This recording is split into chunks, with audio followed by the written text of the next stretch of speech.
j'avais une pratique d'histoire de vie en recherche ou en formation. Et il m'était venue la question de comment on pouvait utiliser cette démarche pour réfléchir à la question du spirituel dans nos vies. Mais avec qui je pourrais offrir quelque chose et à quel endroit? Et moi, ma pratique était avec le roman familial et trajectoires sociales en sociologie clinique. Et on s'est aperçu qu'on avait des intérêts similaires. Donc, ensemble, on a développé l'atelier Histoire de vie et trajectoire spirituelle et on l'a offert à Chemin de vie. Nous faisons cela pour justement repérer et analyser des expériences personnelles, sociales, familiales, spirituelles et religieuses qui marquent l'histoire des individus.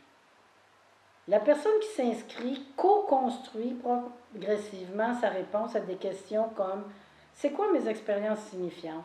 C'est quoi les influences qui ont marqué mon itinéraire? Les continuités, les ruptures qui ont été opérées?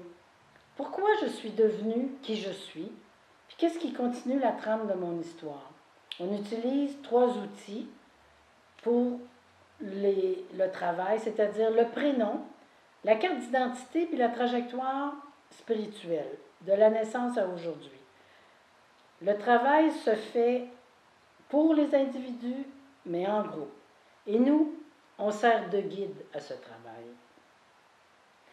Mettre en lien ainsi différents moments de son existence, de son histoire, c'est arriver à mieux comprendre aussi la personne que nous sommes devenus.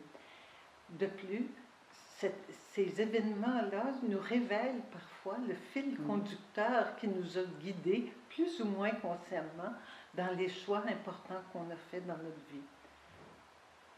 Et là, je peux vous donner quelques mots d'appréciation qui sont venus des participantes et des participants suite aux ateliers.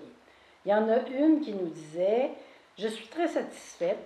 Cela a provoqué une réflexion inattendue car j'ai réalisé que j'avais plus de vie spirituelle que je pensais. » Et une autre de nous dire « L'atelier a répondu à mon besoin de cheminer, de faire le point sur mon cheminement présent. Je me suis sentie soutenue et écoutée. » Cette démarche en groupe, elle nous permet aussi de découvrir la force de la vie communautaire ou de la vie d'un groupe, parce qu'à la fois, c'est toujours se sentir semblable et différent de l'autre, mais solidaire ensemble.